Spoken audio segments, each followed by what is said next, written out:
الحمد لله نحمده ونستعينه ونستغفره ونؤمن به ونتوكل عليه ونعوذ بالله من شرور أنفسنا ومن سيئات أعمالنا من يهده الله فلا مضل له ومن يضلله فلا هادي له ونشهد أن لا إله إلا الله وحده لا شريك له ونشهد أن سيدنا مولانا محمدا عبده ورسوله أما بعد فأعوذ بالله من الشيطان الرجيم بسم الله الرحمن الرحيم وقضى ربك ألا تعبدوا إلا إياه وبالوالدين إحسانا إما يبلغن عندك الكبر أحدهما أو كلاهما فلا تقل لهما أف ولا تنهرهما وقل لهما قولا كريما وقال النبي صلى الله عليه وسلم هما جنتك ونارك أو كما قال عليه الصلاة والسلام. میرے محترم بزرگوں اور عزیز بھائیوں، نبی آخر الزمان رحمت للعالمین شفیع المذنبین محبوب رب العالمین صلی اللہ علیہ وسلم کا فرمان ہے من لم یشکر الناس لم یشکر اللہ، جس نے لوگوں کا شکریہ ادا نہیں کیا اس نے اللہ تبارک و تعالیٰ کا بھی شکریہ ادا نہیں کیا. اس لیے میں چاہتا ہوں کہ سب سے پہلے میں ان لوگوں کا شکریہ ادا کروں جن کی محنتوں اور مشقتوں اور نیک مشوروں نے مجھے یہاں تک پہنچا دیا. میرے محترم بزرگوں اور دوستو، اس وقت معاشرہ جن برائیوں اور خرابیوں میں مبتلا ہے،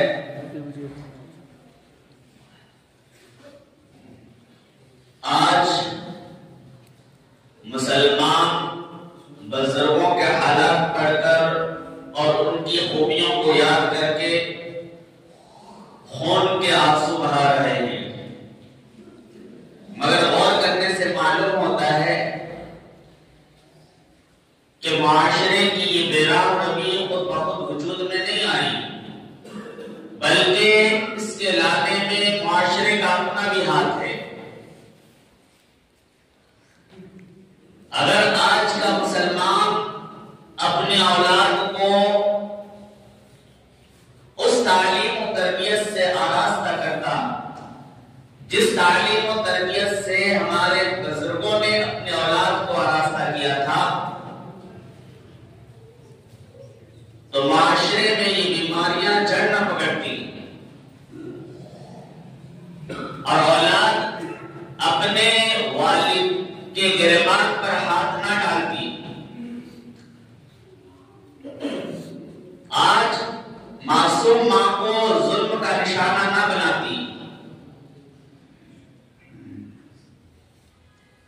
آج بھی ان تمام تر بیماریوں کا علاج ہو سکتا ہے بشرطے کہ ان مریضوں کو قرآن و سنت کے دار الشفا کی طرف لایا جائے.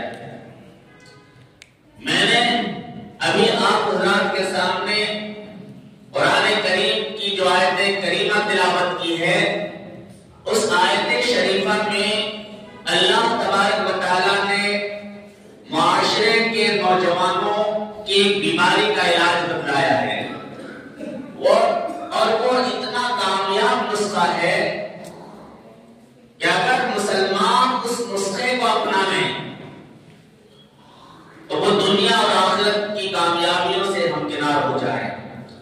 اور وہ نسخہ یہ ہے اللہ تعبدوا الا اياه وبالوالدين احسانا، کہ لوگوں اللہ ہی کی عبادت کرو، اللہ ہی کے آگے اپنے سروں کو جھکاؤ،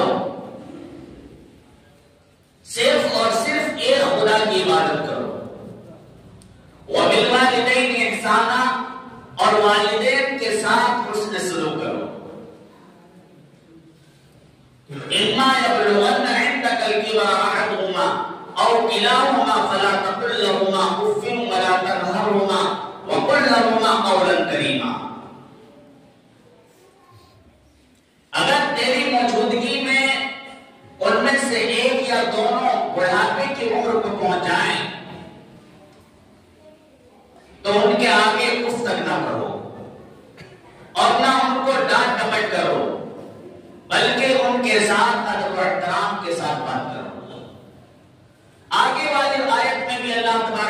تعالیٰ نے والدین کی خدمت اور ان کے لیے دعائے مغفرت کا حکم دیا ہے۔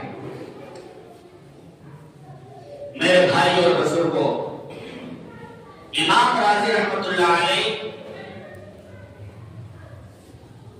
انہوں نے اپنی کتاب میں ایک سوال اٹھایا ہے، اور وہ سوال یہ ہے کہ کیا وجہ ہے کہ اللہ تبارک و تعالیٰ نے قرآن کریم میں اللہ تبارک و تعالیٰ کی عبادات کے ساتھ ساتھ والدین کے ساتھ حسن سلوک کا حکم دیا ہے؟ آخر کیا وجہ ہے؟ اکثر مقامات پر اللہ تبارک و تعالیٰ نے پہلے توحید کا بیان فرمایا ہے، اور دوسرے نمبر پر اللہ تبارک و تعالیٰ نے والدین کے ساتھ حسن سلوک کا حکم دیا ہے۔ کیا وجہ ہے؟ پھر امام راضی رحمۃ اللہ علیہ تفسیر کبیر میں جواب فرماتے ہیں کہ بہت سے ایسے معاملات جو والدین کو اپنی اولاد کے ساتھ، اسی طرح بہت سے ایسے معاملات ہیں جو اللہ کو اپنے بندوں کے ساتھ ہوتا ہے۔ نمبر ایک، اللہ تبارک و تعالیٰ بندوں کے وجود میں مؤثر حقیقی ہیں، اور والدین مؤثر ظاہری ہیں۔ نمبر دو، اللہ تبارک و تعالیٰ اپنے بندوں پر احسان و کرم کرنے سے نہیں رکتا، اسی طرح والدین اپنے اولاد پر حسن سلوک کرنے سے کبھی نہیں رکتے۔ نمبر تین، اللہ تبارک و تعالیٰ اپنے بندوں پر جو انعام و احسان کرتے ہیں اس کا عوض نہیں چاہتے۔ یہی حال والدین کا بھی ہے کہ والدین اپنی اولاد کے ساتھ جو حسن سلوک کرتے ہیں ان میں وہ بے غرض ہوتے ہیں۔ نمبر چار، اللہ تبارک و تعالیٰ اپنے بندوں کی اطاعت و عبادات کو خوب پھولنے پھلنے کا موقع دیتا ہے، اور اعمال فانیہ کو اعمال باقیہ بنا دیتا ہے، اور قلیل کو کثیر بنا دیتا ہے، جیسا کہ اللہ تبارک و تعالیٰ نے خود قرآن کریم میں فرمایا ہے، مثل الذین ينفقون اموالهم في سبيل الله كمثل حبة انبتت سبع سنابل في كل سنبلة 100 حبة، کہ وہ لوگ جو اللہ کی راہ میں مال خرچ کرتے ہیں اس دانے جیسی ہیں جس سے 7 بالیں نکلے اور ہر بال میں 100 دانے۔ یہی حال والدین کا ہے کہ والدین اپنے اولاد کے مال میں نفع بخش تصرف کرتے ہیں۔ میرے بھائی اور بزرگوں، میرے دل پر شدید تقاضا ہے، اس لیے کہہ دیتا ہوں، اور اس بات کو دل کی تختی پر لکھ کر لے جانا، یہ ایک اٹل حقیقت ہے، ایک آزمودہ ہے، کبھی اس کے خلاف ہوتے ہوئے نہیں دیکھا، اور وہ یہ ہے کہ اللہ تبارک و تعالیٰ حلیم و بردبار ہے، جلدی پکڑ نہیں فرماتے۔ بہت سے ایسے گناہ ہیں کہ اللہ تبارک و تعالیٰ یوں ہی معاف فرما دیتے ہیں، اور بہت سے ایسے گناہ ہیں جس کی سزا آخرت کے لیے موقوف کر دیتے ہیں۔ لیکن والدین کی نافرمانی ایک ایسا گناہ ہے کہ جس کی سزا دنیا میں بھی دی جاتی ہے اور آخرت میں بھی۔ یہ ایک اٹل حقیقت ہے، ایک آزمودہ ہے، کبھی اس کے خلاف ہوتے ہوئے نہیں دیکھا کہ کسی نے اپنے ماں باپ کو ستایا ہو اور وہ دنیا سے آرام اور سکون کے ساتھ رخصت ہو گیا، کبھی ایسا نہیں ہوا۔ کرب و اضطراب، قلق و بے چینی، فاقہ و بدحالی بہت سے مصیبتوں سے وہ گزر کر اس دنیا سے رخصت ہوتا ہے۔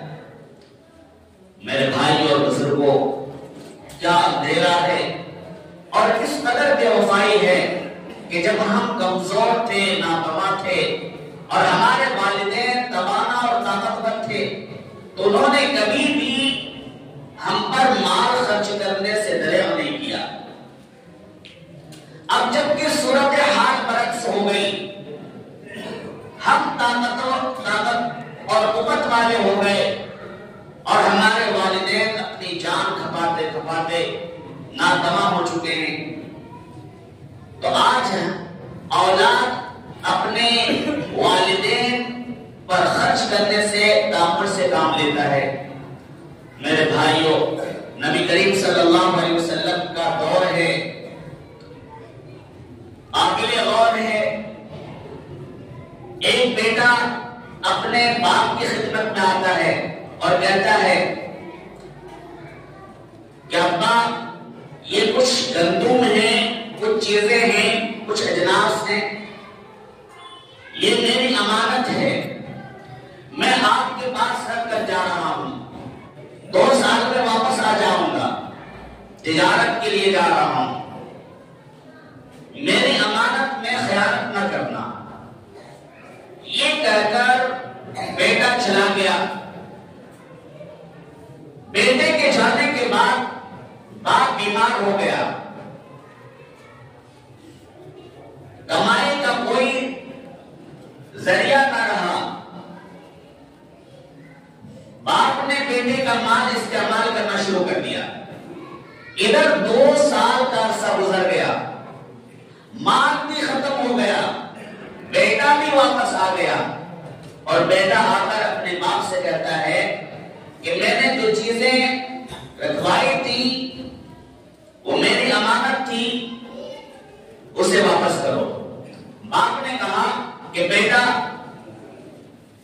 تیرے جانے کے بعد میں بیمار ہو گیا، کمزور ہو گیا، آمدنی کا کوئی ذریعہ نہ رہا، حالات ایسے ہوئے کہ میں نے تیرے مال کو استعمال کر لیا۔ بیٹے نے کہا کہ تو نے میرے مال کو ضائع کر دیا، لہذا میرا مال واپس کرو۔ اس بڑے باپ نے کہا کہ نبوت کا دور ہے، نبی کریم صلی اللہ علیہ وسلم موجود ہیں، نبی کریم صلی اللہ علیہ وسلم سے فیصلہ کرا لو، نبی کریم صلی اللہ علیہ وسلم جو فیصلہ کر دیں گے مجھے منظور ہے۔ نبی کریم صلی اللہ علیہ وسلم مسجد نبوی میں ہیں، باپ نے دیکھا کہ بیٹا نبی کریم صلی اللہ علیہ وسلم کے پاس جا رہا ہے۔ باپ نے سوچا کہ آقا کالی کملی والے صلی اللہ علیہ وسلم تو بڑے شفیق ہیں، شاید بیٹے کے حق میں فیصلہ کر دے۔ جب باپ نے دیکھا کہ بیٹا نبی کریم صلی اللہ علیہ وسلم کے پاس جا رہا ہے، وہ بوڑھا باپ اپنے حجرے سے اٹھا، مسجد میں گیا اور اللہ کے حضور سجدہ ریز ہوا اور سجدے میں کہتا ہے کہ اللہ، تو نے زندگی دی تھی کہ بیٹے کا محتاج بنا دیا، اے رزاق، خزانہ تیرے قبضے میں ہے، اور نبوت کا فیصلہ آخری فیصلہ ہوتا ہے، لہذا کوئی ایسا فیصلہ کرانا کہ میری دنیا بھی بن جائے اور آخرت بھی بن جائے۔ ادھر دوسری طرف بیٹا نبی کریم صلی اللہ علیہ وسلم کے پاس آتا ہے اور کہتا ہے کہ حضور، میں نے کچھ چیزیں بطور امانت اپنے والد کے پاس رکھی تھی، میرے والد نے ان امانتوں میں خیانت کر دیا اور میرے مال کو ضائع کر دیا، لہذا میرے والد سے میرے مال واپس کرا دے۔ جبرائیل علیہ السلام کو اللہ تبارک و تعالیٰ نے بھیجا کہ جبرائیل جاؤ اور میرے محبوب سے کہو کہ خیال کرنا کوئی ایسا فیصلہ کرنا جس سے میرے بوڑھے بندے کی دل شکنی نہ ہو. قرآن کریم میں بھی وما ينطق عن الهوى ان هو الا وحی یوحی کہ مصطفیٰ ہرگز نہ گفتے تا نہ گفتے جبرائیل، یعنی حضور صلی اللہ علیہ وسلم اس وقت تک کچھ نہ فرماتے جب تک کہ جبرائیل علیہ السلام وحی لے کر نہ آتے. اور جبرائیل ہرگز نہ گفتے تا نہ گفتے پروردگار. اور جبرائیل علیہ السلام اس وقت تک آپ صلی اللہ علیہ وسلم کے پاس نہ آتے جب تک اللہ تبارک و تعالی جبرائیل علیہ السلام کو اپنے محبوب کے پاس نہ بھیجتے. اب جبرائیل علیہ السلام نے آ کر نبی آخر الزمان صلی اللہ علیہ وسلم سے یہ کہا کہ اللہ تبارک و تعالیٰ نے مجھے بھیجا ہے اور یہ کہہ کر بھیجا ہے کہ میرے اس بوڑھے بندے کی جن کی داڑیاں سفید ہو چکی ہیں اس بندے کی دل شکنی نہ ہو. اللہ کے حبیب صلی اللہ علیہ وسلم نے بیٹے سے کہا کہ جاؤ اور اپنے ابا حضور کو لے کر آنا. بیٹا گیا. باپ کمزور ہے، بوڑھا ہو چکا ہے، آنکھیں کمزور ہو چکی ہیں. وہ بوڑھا باپ کہتا ہے کہ اللہ حضور کے دربار میں جا رہا ہوں، حضور کے دربار میں جا رہا ہوں، ذلیل نہ کرنا. اللہ کے حبیب صلی اللہ علیہ وسلم کے پاس جب وہ بوڑھا شخص آیا، اللہ کے رسول صلی اللہ علیہ وسلم نے اس بوڑھے شخص کو آتے ہوئے دیکھا، کھڑے ہو گئے. آپ نے فرمایا ابا جان روئیے مت، سفارش آ چکی ہے. آپ صلی اللہ علیہ وسلم نے آگے بڑھ کر اس بوڑھے باپ کا ہاتھ پکڑا اور فرمایا کہ بیٹا تو یہاں آیا تھا، آپ کہاں گئے تھے؟ اس بوڑھے باپ نے کہا کہ اللہ کے حبیب صلی اللہ علیہ وسلم میں نے دیکھا کہ میرا بیٹا آپ کے دربار میں آیا اور آپ کا فیصلہ آخری فیصلہ ہوتا ہے، آپ شفیق ہیں. میں نے سوچا کہ کہیں ایسا نہ ہو کہ آپ فیصلہ میرے بیٹے کے حق میں کر دیں اور میری دنیا ختم ہو جائے اور پریشانیاں بڑھ جائیں. اس لیے میں اللہ کے حضور سجدہ ریز ہوا اور اللہ سے کہا کہ اللہ کوئی ایسا فیصلہ کرانا کہ جس سے میری تمام پریشانیاں ختم ہو جائیں. اللہ کے حبیب صلی اللہ علیہ وسلم نے بیٹے کا ہاتھ پکڑا اور فرمایا انت ومالک لابیک، تو اور تیرا مال سب تیرے باپ کے لیے. میرے بھائی اور بزرگوں، ایک شخص نے نبی کریم صلی اللہ علیہ وسلم سے پوچھا ما حق الوالدین، کہ والدین کا حق کیا ہے؟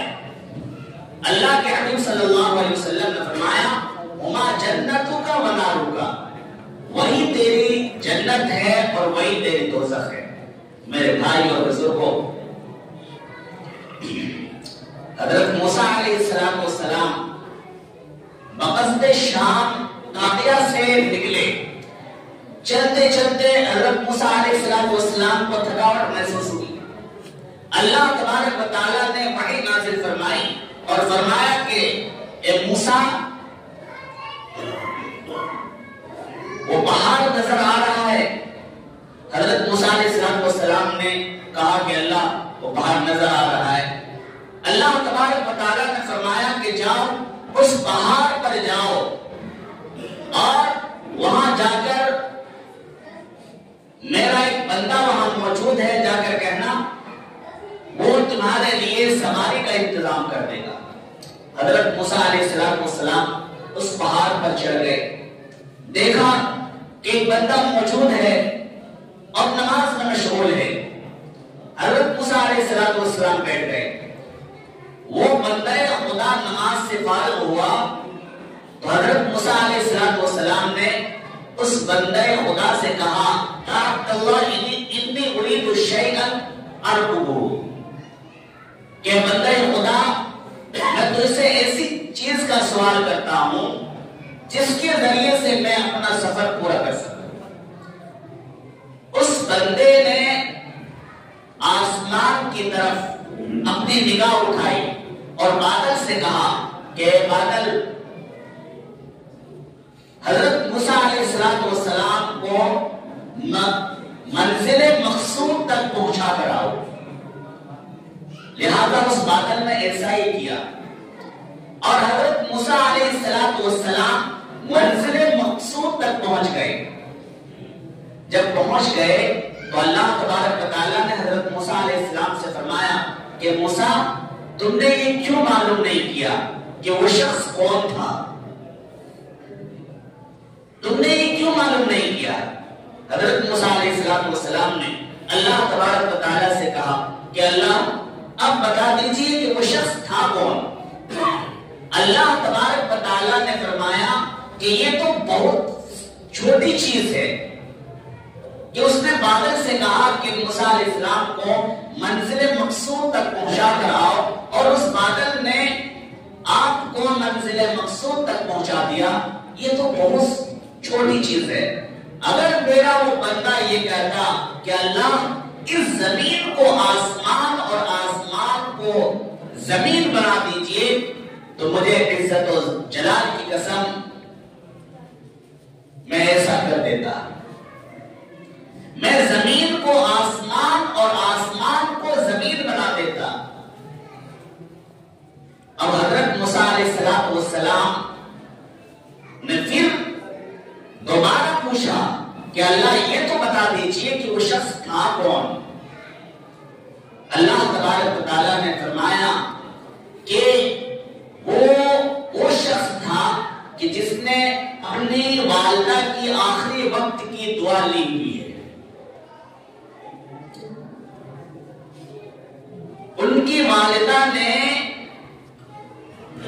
ان سے خوش ہو کر یہ دعا دی تھی کہ اللہ جس طرح اس نے میری حاجتوں کو میری ضرورتوں کو پورا کیا ہے کہ اللہ تو میرے بیٹے کی ضرورتوں کو بھی پورا فرما۔ مجھے اپنی عزت و جلال کی قسم اگر وہ شخص یہ کہتا کہ اللہ اس زمین کو آسمان بنا دے اور آسمان کو زمین تو میں ایسا کر دیتا۔ میرے بھائی اور بزرگوں، والدین کی خدمت سے کیا ملا اور کیا ملتا ہے انشاءاللہ آئندہ جمعے کو اللہ رب العالمین ہم سب کو